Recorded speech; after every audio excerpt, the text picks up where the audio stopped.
بشر ہونے کے ناطے ہم تمام سے کہیں نہ کہیں غلطیاں سرزد ہو جاتی ہیں۔ بسا اوقات ہم اپنے مقصد تخلیق سے بھی غافل ہو جاتے ہیں، فرائض واجبات بھی ہم سے چھوٹ جاتے ہیں اور گناہ میں بھی ملوث ہو جاتے ہیں، کیونکہ ہم انسان خطا کار ہیں۔ اس وجہ سے ہم سے غلطیاں، کوتاہیاں ہوتی رہتی ہیں۔ چنانچہ جس طرح سے اللہ تعالیٰ نے ہماری تخلیق کی ہے، ہمیں زندہ رکھنے کے لیے ہوا، غذا، پانی اور دیگر اسباب زندگی مہیا کیا ہے، اسی طرح سے اللہ سبحانہ و تعالی نے ہماری روحانی زندگی کی سرسبزی اور شادابی کا بھی مکمل بندوبست کیا ہے۔ اللہ سبحانہ و تعالی نے صرف یہ نہیں کہا کہ نیکوکار جنت میں جائیں گے اور گنہگار جہنم میں ڈال دیے جائیں گے، بلکہ جب ہم قرآن اور حدیث کا مطالعہ کرتے ہیں تو اس سے ہمیں یہ سبق ملتا ہے کہ بندے نے کتنے ہی بڑے گناہ کیوں نہ کیے ہوں،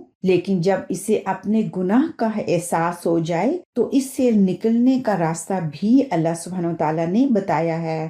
فرائض واجبات سے غفلت ہو یا گناہ کا ارتکاب، سب کا حل اسلام میں موجود ہے۔ وہ حل ہے توبہ، استغفار، توبۃ النصوح۔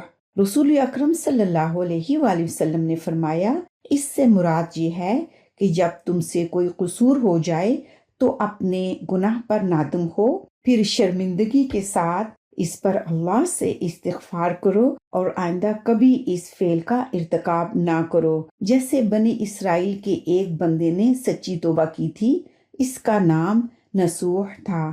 نصوح ایک عورت نما آدمی تھا، باریک آواز، بغیر داڑھی اور نازک اندام مرد۔ وہ اپنے ظاہری شکل و صورت سے فائدہ اٹھاتے ہوئے زنانہ حمام میں عورتوں کا مساج کرتا اور میل اتارتا تھا۔ کوئی بھی اس کی حقیقت نہیں جانتا، سبھی اس کو عورت سمجھتے تھے۔ یہ طریقہ اس کے لیے ذریعہ معاش بھی تھا اور عورتوں کے جسم سے لذت بھی لیتا رہا۔ کئی بار وجدان کے ملامت کرنے پر اس نے اس کام سے توبہ بھی کیا، لیکن ہمیشہ توبہ توڑتا رہا۔ ایک دن بادشاہ کی بیٹی حمام گئی۔ حمام اور مساج کرنے کے بعد پتہ چلا کہ اس کا بیش قیمت موتی یا ہیرا کھو گیا ہے۔ بادشاہ کی بیٹی نے حکم دیا کہ سب کی تلاشی لی جائے۔ نصوح رسوائی کے ڈر کی وجہ سے ایک جگہ چھپ گیا۔ جب اس نے دیکھا کہ شہزادی کی کنیزیں اسے ڈھونڈ رہی ہیں، سچے دل سے خدا کو پکارا اور خدا کی درگاہ میں پکی توبہ کی اور وعدہ کیا کہ آئندہ وہ یہ کام نہیں کرے گا۔ اے اللہ میری لاج رکھ۔ اچانک باہر سے آواز آئی کہ نصوح کو چھوڑ دو، ہیرا مل گیا ہے۔ نصوح نم آنکھوں سے شہزادی سے رخصت لے کر گھر آ گیا۔ نصوح نے قدرت کا کرشمہ دیکھ لیا تھا اور ہمیشہ ہمیشہ کے لیے اس کام سے توبہ کر لی۔ کئی دنوں سے حمام نہ جانے پر ایک دن شہزادی نے بلاوا بھیجا کہ حمام آ کر میرا مساج کرے، لیکن نصوح نے بہانہ بنایا کہ میرے ہاتھ میں درد ہے، میں مساج نہیں کر سکتا۔ اس کے بعد وہ کبھی حمام نہیں گیا۔ نصوح نے دیکھا کہ اس شہر میں رہنا اس کے لیے مناسب نہیں ہے، سبھی عورتیں اس کو چاہتی ہیں اور اس کے ہاتھ سے مساج لینا پسند کرتی ہیں۔ جتنا بھی غلط طریقے سے مال کمایا تھا سب غریبوں میں بانٹ دیا اور شہر سے نکل کر کئی میل دور ایک پہاڑی پر ڈیرا ڈال کر عبادت خدا میں مشغول ہو گیا۔ ایک دن اس کی نظر ایک بھینس پر پڑی جو اس کے قریب گھاس چر رہی تھی۔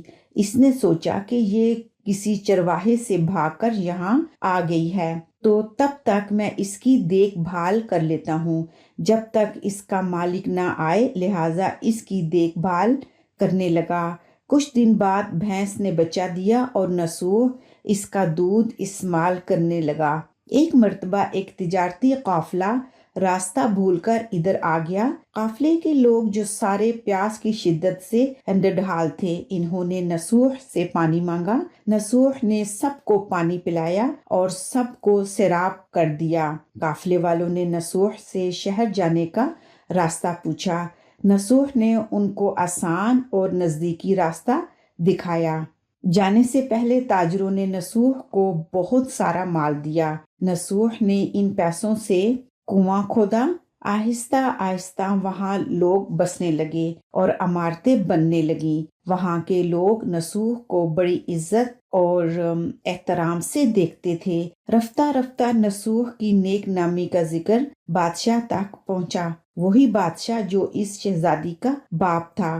بادشاہ کے دل میں نسوح سے ملنے کا بڑا اشتیاق پیدا ہوا۔ اس نے نسوح کو پیغام بھیجا کہ بادشاہ اس سے ملنا چاہتا ہے، مہربانی کر کے دربار تشریف لے آئے۔ جب نسوح کو بادشاہ کا پیغام ملا تو انہوں نے ملنے سے انکار کر دیا اور معذرت چاہی کہ مجھے بہت سارے کام ہیں، میں نہیں مل سکتا۔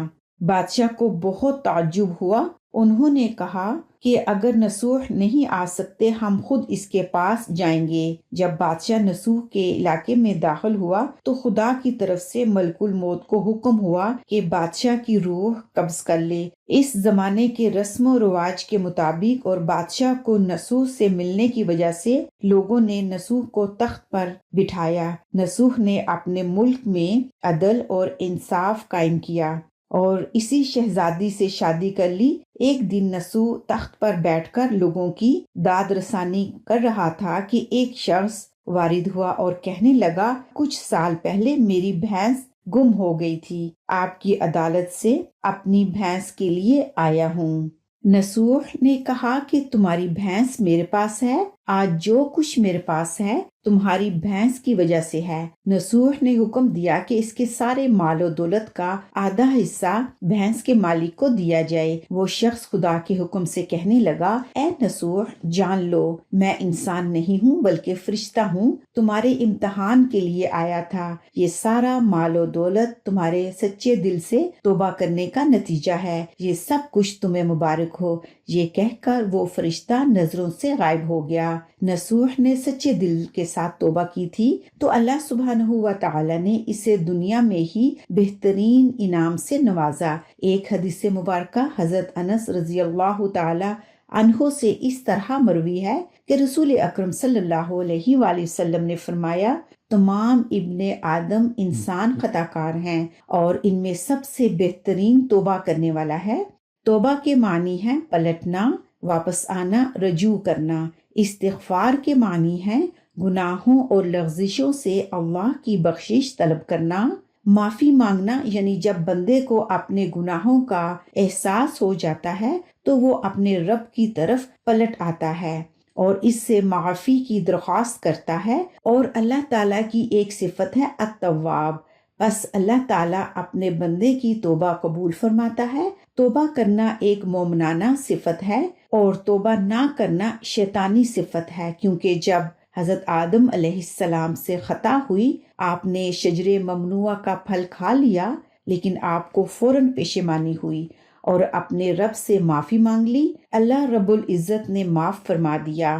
اللہ سبحانہ و تعالی نے شیطان کو آدم علیہ السلام کے سجدے کا حکم دیا، اس نے جھکنے سے انکار کیا۔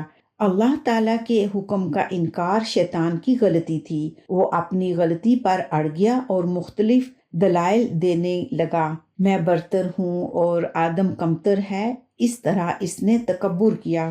چنانچہ تکبر شیطانی صفت ہے اور توبہ انبیاء اور نیکوکاروں کی صفت ہے۔ جب آپ صلی اللہ علیہ وآلہ وسلم خود بھی دن میں 70 بار اور 100 بار توبہ استغفار کثرت سے کرتے اور دیگر انبیاء اکرام خود بھی توبہ استغفار کا اہتمام کیا کرتے اور اپنی قوموں کو بھی توبہ کی دعوت دیتے تھے، حالانکہ انبیاء تو سراپا معصوم اور گناہوں سے پاک ہوتے تھے، پھر بھی کثرت سے توبہ استغفار کا اہتمام کیا کرتے تھے۔ اور آج ہمارا یہ حال ہے کہ پورا معاشرہ گناہوں میں ملوث ہے۔ جھوٹ، زنا، قتل و غارت گری، رشوت دینا، بے ایمانی کا دورہ ہے، جس کے نتیجے میں اللہ تعالیٰ کی جانب سے آزمائش اور عذاب کی مختلف شکلیں ظاہر ہو رہی ہیں، کیونکہ اللہ سبحانہ و تعالیٰ کا فرمان ہے، اور تم پر جو مصائب آتے ہیں